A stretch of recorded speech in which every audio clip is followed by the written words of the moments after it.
Last night all I think about is you. Don't stop, baby, you come on too. Don't want, baby, think about you. You know that I'm never gonna lose. Hey everyone, Crash here.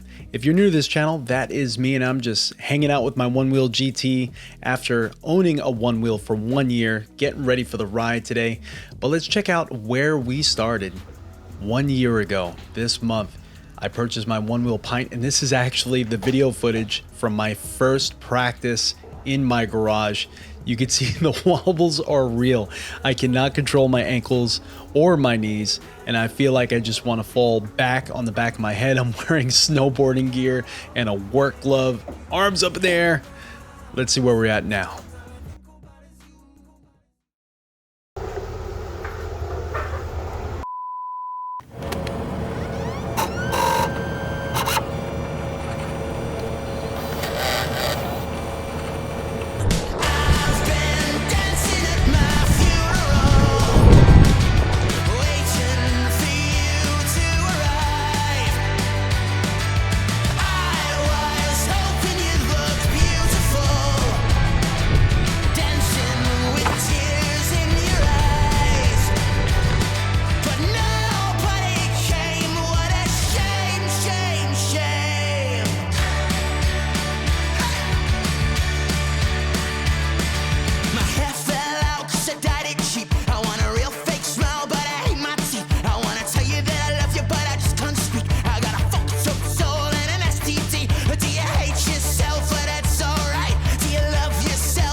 Okay, let's talk. So this past year has been absolutely incredible. It's very interesting. I was talking to my wife about this, and the past year really feels like it's been spanning over quite a few years. The amount of experiences that I would never normally do, the things that I've been to, like Seek and Shred, something I would never go to.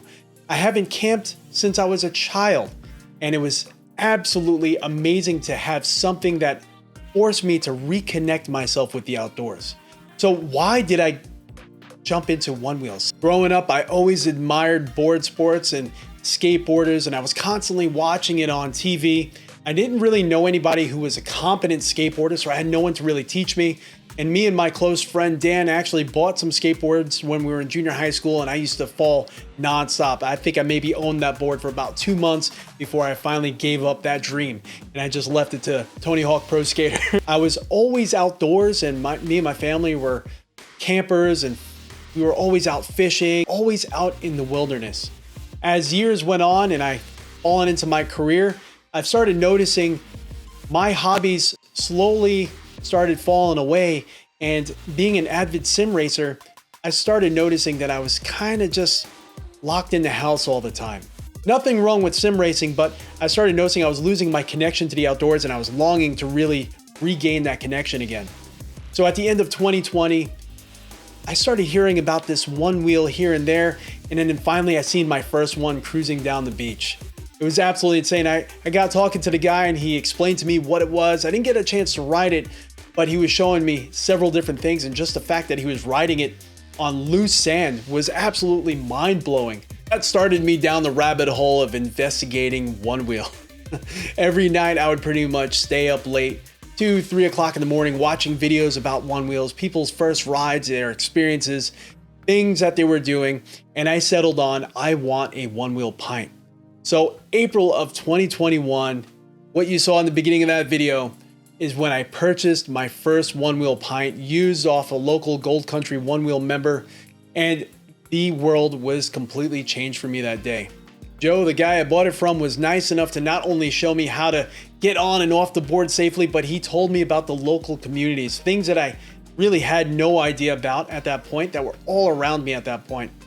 So I went home, I learned the board, and I started delving into reaching out to the community and trying to learn more about this board. When I started being able to ride around my neighborhood, I wanted to know where else can I ride. And that's when they started telling me about the local parks and trail systems that were around me I had no idea existed. Once I started exploring that, that's when I realized what I was looking for. Being able to be out in nature, learning a whole new experience, really just delving into that flow state of mind was absolutely what I needed. If you're thinking about jumping into one wheel, how hard is it to learn? Well, honestly, from my experiences, it really wasn't that bad at all. On the very first day, I was able to slowly progress to being able to do circles in my garage. And then by the end of that week, I was able to slowly ride around my neighborhood. Every step, every single day, I was able to actually achieve something new and have a sizable, tangible improvement over the day prior. And honestly, that level of achievement in my mind, being outside, smelling the air, and experiencing something new that was really taking my full attention away from everything else that was going on in my life and in the world, was absolutely incredible. I highly suggest, if you're thinking about jumping into one wheel, yes, I am biased because I am absolutely in love with these boards. I highly suggest you do it. I think anyone can learn how to ride a one wheel as long as you wear your safety gear. Trust me, wear your safety gear and you give yourself time to slowly progress. It's truly difficult to really explain what it feels like to ride a one wheel. I firmly believe that I think the experiences of riding a one wheel is going to be different from person to person because these devices truly bring out your self-expression. Depending on what you're feeling at that moment in time is what you do on the board. It's really insane. It's something that I don't really think exists on many other PEVs, to be honest with you. A lot of PEVs that are out there like scooters and EUCs, they're absolutely fun and they're really pushing the limits of what is possible. But a lot of those, I don't know if you really get that sense of expression that you get on a one wheel. Depending on how you feel the days, depending on how you ride. And I started noticing certain days that I just really wanted to zone out and be calm. I would put some nice calm music on, start carving down the trails. Other days, most days, I find myself really pushing the limits of what I am capable of. And these boards could really rip and be as extreme as your abilities are. I've seen people going down the sides of mountains with them, really pushing these boards upwards of the amount of 30, 35 miles an hour, bonking things that I didn't even think was possible to even bonk, really catching air. Or they could chill, be laid back, and just cruise and really carve and really give you that snowboard sort of feeling. These boards are really the most ultimate form of exhilarating meditation. When I'm riding these boards, it doesn't really matter what I'm doing. If I'm chilling and cruising, or if I'm really trying to push myself down a new set of trails that I've never been down before, I'm not thinking about anything else in my life. I'm not thinking about anything else in the world. I'm just focused on that, and there is a sense of overwhelming calm that I receive. And when I'm done with riding, my heart rate is at the lowest point it's been all day, and I'm absolutely ready for the rest of the day. With that point comes with the board's capabilities. These boards never really cease to amaze me whenever I'm watching Instagram videos or YouTube videos of what a lot of the pro riders are doing. And I can't believe that these boards are still going after some of the crazy drops, some of the crazy terrain that they're riding on. These boards are truly capable of riding on almost anything. It is built like a tank. That is a thing that's commonly said within the community, not only because you could roll over anything, whether it's dirt, gravel, street, sand, but also because when you do fall off the board, or if that board just gets away from you, that board is able to take a lot of abuse. I cannot tell you how many times the XR and the GT over here has bounced down the trails, slammed into rocks, slammed into trees, took a drop from a guy my size, and just kept going. These boards are absolutely insane. These boards can be customized to the rider, and the aftermarket community is absolutely astounding with how vast it is, with how many things you could actually do with these boards, from tires to fenders to no fenders to rails to varials, pads, anything you ever could think of doing with these boards, you can do. And you can see I have my XR there just completely outfitted with WTF rails, a Trail Pro tire. We're gonna be changing that tire soon too. It's just, if you like to modify things and really sort of get down and customize it like a vehicle, One Wheel may be made for you as well. So with that, let's jump into the icing on the cake. And over the past year, it's been the One Wheel community. I cannot believe just how awesome the One Wheel community has been, especially my local community, the Gold Country One Wheel. Now, I don't consider myself an outgoing person, and honestly, whenever I'm meeting new people or in an area with a bunch of new people, I find myself to be actually pretty reserved, pretty quiet. I normally shy away from new conversations, to be honest with you. But with this hobby has come an overwhelming sense of just excitement and love for the hobby. So I really found myself wanting to do something new, and that's really getting involved with the community itself. And over the year, I do gotta say, it's been surprising just how awesome it seems to be. Almost every community is, how accepting of new riders and new people joining the group. They actually get excited when new people join, whether you're experienced or in my case, not experienced at all. I have actually met quite a few really good friends through actually just riding One Wheels and actually opening myself up to the group. And in turn, that has helped me in my personal life, being able to be comfortable in situations where I have to meet new people. In doing so, I found myself in life experiences that I would never normally find myself in.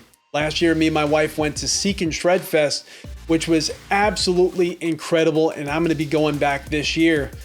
It's a camping sort of music festival based around One Wheel, and there's other PEV riders there. I never would really normally find myself in any situation like that, but I had an open mind and I really wanted to get the most out of the whole One Wheel community. And in doing so, it completely enriched my life. So with the good, there's always a little bit of bad. And let's go into what is the negatives with owning a One Wheel. Over the past year, there's been some experiences that I gotta say haven't been the most pleasant, mostly based around injuries. My worst one was going down a trail when I first bought my XR, going about 15 miles an hour, seeing a dog about 50 yards ahead of me who was being highly reactive with the owner heading towards me. I tried to get off the trail and I lost focus of the trail in front of me. And when I was trying to get off the trail so that way they could safely go by, that's when I hit a branch I did not see at all on the floor, and I did a front flip landing on my hip and severely straining my SI joints and bruising my ribs and my lower back. It was probably one of the most uncomfortable and painful 2 months I've had in a long time. Now, in doing so, I have learned and discovered new pads like hip pads and the lazy rolling jacket I never leave home without. Yes, they're not going to completely protect me in every situation, but it should be able to mitigate a lot of little injuries here and there, a lot of little falls. But I have discovered basically what my limits are, what I'm capable of, and basically things I want to try to avoid, and that is injuries in the future. There's also been other things, like right now we're kind of going through the whole One Wheel GT ghosting thing that's going on, and that seems to be happening to a lot of boards, and Future Motion themselves are kind of going through the motions with that right now. It seems I just got a new front foot pad myself, although I did not experience ghosting myself. Hopefully I never do, but I have experienced ghosting in the past, and that is something that could really happen on any board, regardless if it's the GT, the XR, or the Pint. I experienced it 3 days after buying my One Wheel Pint, and I came to a simple stop on my One Wheel Pint when the board swept my legs out and I fell on the floor, and I grabbed the mag handle and it was doing a burnout, pulling me down the sidewalk. I didn't even know what ghosting was at that point. And if I would have known that seeing the blue light signifying that half the pad, half the sensor was actually engaged when I wasn't even on the board was a problem, maybe I wouldn't have ridden the board and just ordered another foot sensor before I would have ever experienced that. But overall, I do gotta say the good experiences, the life experiences I've had have far outweighed those negative experiences by a long shot.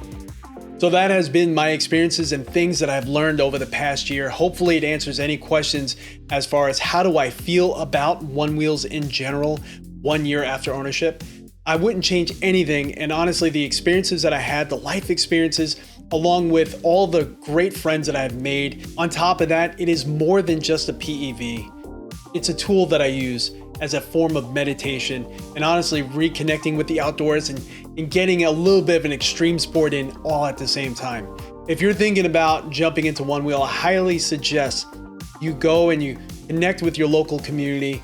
You try to see if maybe there's a place around you where you could rent a ONEWHEEL and have a class or someone to teach you how to ride a ONEWHEEL and really just experience it for yourself. Even if you don't want to outlay the initial investment for a Pine or a Pine X or anything like that, there are other ways to go about it, and that is really connecting with that community and seeing what they're all about. My local community here, Gold Country ONEWHEEL, a lot of them are the initial people that started Meals on ONEWHEELs, and a lot of them are very much active in it. And there's a lot of positivity that comes with Meals on ONEWHEELs and what they're doing for local communities to lift up and feed the hungry. It's an awesome experience, and positivity is something we kind of all need right now.